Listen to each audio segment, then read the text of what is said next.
So mayroon daw pong mangyayaring gulo ngayong araw, no? At ramdam naman siguro natin mga sangkay yung talagang namang gulo ngayon sa Pilipinas dahil po sa ginagawa ng opposition laban po kay Pangulong Bongbong Marcos. Pero ito yung balita. May sasabog daw na gulo ngayong araw. At hindi ko alam kung itutuloy nila o hindi. Mayroon po kasing nagbuking.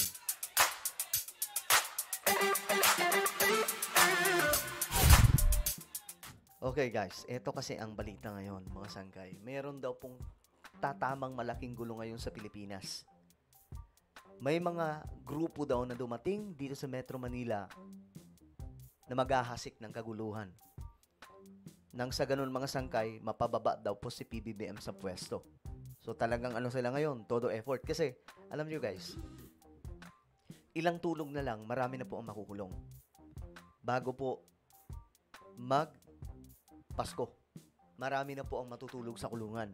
So yan po yung ginagawa ngayon ng pamahalaan. Ngayon, nagtutulong-tulong na lahat ng mga kurap laban kay BBM. Lahat na pera, binubuhos na kapangyarihan, impluensya. Pag-usapan po natin yan mga sangkay kung sino-sinong mga grupo ito. Anyway, bago tayo magtuloy-tuloy sa mga hindi pa po dyan nakakapag-subscribe, tayo po ay road to 2 million subscribers na. Padami po tayo ng padami. Kaya naman ano pang hinihintay nyo, makikita nyo po yung subscribe button sa baba ng video na to. I-click nyo lamang po yung subscribe, i-click ang bell, at i-click nyo po yung all. Sa mga nanonood po sa Facebook, syempre, i-follow nyo po yung ating Facebook page. Okay. Ito kasi yung kumakalat, mga sangkay. Since, ayon po dito ang INC, tinapos na ang kanilang peace rally. November 17. Ayan. 3 araw po dapat yan, kaya nga lang ginawa na lamang pong 2 araw. Kasi nga po, nahaluan ng politika ang kanilang rally. Nung nagsalita sila, Rodante Marcoleta, sila Amy Marcos. Pero, maging mapagmatyag, especially yung mga otoridad po natin, yung mga kapulisan, mga kasundaluhan. Kasi eto po, may lumabas na information. Sabi dito, dumating na daw sa Manila ang secession groups na kinontrata daw po ito ng 3 politiko at ngayong araw daw po i-execute ang kanilang plano. So, ayan po secession groups nandito na. Anong gagawin nila? Guluhin ang bansa. Hindi ko alam lulusubin nila ang Malacanang. Ano ba? Mag-ahasik sila dito ng matinding kaguluhan.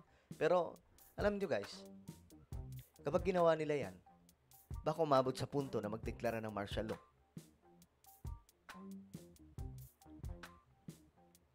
Pwedeng mangyari yon mga sangkay. Kasi ang martial law, idinideklara once na meron pong invasion, apektado na ang public safety, mayroong rebellion. Yan lang po mga sangkay. Invasion, rebellion, na affected na po ang public safety, doon po pwedeng ideklara ni martial law. Nasa Constitution po yan mga sangkay. Ayon po dito, nagbaba na din ng utos ang leadership ng isang grupo ng rallyista na mandatory attendance ang mga lalaki today. Oy, mga lalaki. Mga kalalakihan to mga sangkay. Mandatory. So may mga nakita pa nga po ako, mga sangkay na post ng isa pong DDS, solid DDS po ito, tumakbong senador. Sabi niya, tapos na ang rally daw ng INC pero tuloy ang EDSA bukas. Ngayong araw. Sabi niya. So, yan ang titingnan po natin. Saan hahantong? Pero papaalalahanan lamang po natin ang publiko. Please, mag-iingat. Hanggat maaari, wag na pong pumunta doon. Kasi nga po, once na may pumutok na kung ano doon, damay kayo. Mahal pa naman siguro natin yung sariling buhay natin, di ba? E papaano kung biglang may magpasabog doon? Kasi ang gusto nilang gawin, may mangyaring hindi maganda na isisisi sa presidente ng Republika ng Pilipinas. Voluntary daw sa mga kababaihan at bawal ang bata. So, pag mga babae, pwedeng sumama pero voluntary lang. Dahil daw ito sa pakikihalo ng secession groups sa rally. Kailangan pa din daw ng tao para dagdag numero at maging human shields. Kaya priority ang mga lalaki lang. Grabe yung plano, no? Tingnan po ninyo, mga sangkay, kung... Kasi, ano talaga sila? Determinado sila na ang uupo na po ay si VP Sara. Ayan, no? Gaya nitong post ni Jimmy Bondok. Sa mga hindi nagtitiwala kay VP Sara, bakit hindi nyo subukan? Ayan, no? Nangangampanya na siya. 2028 pa ang eleksyon, pero nangangampanya na, mga sangkay. Yan na po ang nangyayari ngayon. Ito, kung paano niya kinukumbinsi yung marami sa ating mga kababayan. It's not about the pro-Sara. It's about changing an effective leadership and by the virtue of constitutional succession. Si VP Sara talaga yung nakalaan. Grabe, no? Desperate move. Kaya nga po, mga sangkay, ganun na lang ang mga pasabog nila kay PBBM. Especially, PBBM's sister, si Amy Marcos. Diba? Talagang matindi ang binitawan, mga sangkay. Na ngayon, ang mga Ilocano ay galit dahil para sa kanila, hindi lang si BBM ang natamaan, kundi pati din sila.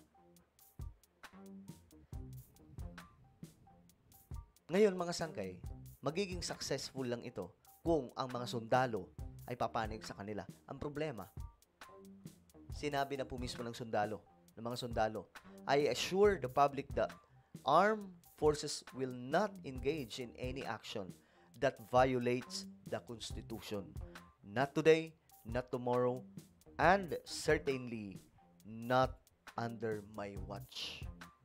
Sinabi po yan ng pinunong general ng mga sundalo. So, malabo. Kaya nga po ngayon, mga sangkay, ang sinisira, hindi na naman po si PBBM, pati po si General Romeo Brawner. Winawasak siya, mga sangkay. Bakit? Desperado nga po talaga sila. Ganyan sila kadesperado para lang maalis si PBBM sa pwesto. Kailangan palitan ang sundalo, ang general, ang PNP, Chief of Staff. Kailangan palitan ang AFP Chief. Kasi once na ang sundalo ay pumabor sa kanila, may panalo na sila. Kaya nga lang, malabo, mga sangkay. Ayan po, nagsalita eh. So ngayon, may rally pa rin daw na magaganap, pero sa EDSA. Guys, mag-iingat kayo ha. Hindi po natin alam kung itutuloy ito o hindi. Kasi sabi dito, tingnan natin kung itutuloy nila ang plano nila. Lalo na ngayon na identified na silang lahat. So alam na daw po, mga sangkay, kung sino-sino ang mga ito na magpapaputok ngayong araw ng isang malaking gulo sa ating bansa. Ano po ang inyong opinion? Comment down below. Mayroon po tayong YouTube channel, Sangkay Revelation. Hanapin nyo po ito ngayon sa YouTube. Kapag nakita nyo na, i-click nyo po yung subscribe, i-click ang bell, at i-click nyo po yung all. Ako na po ay magpapaalam. Mag-iingat pong lahat. God bless everyone.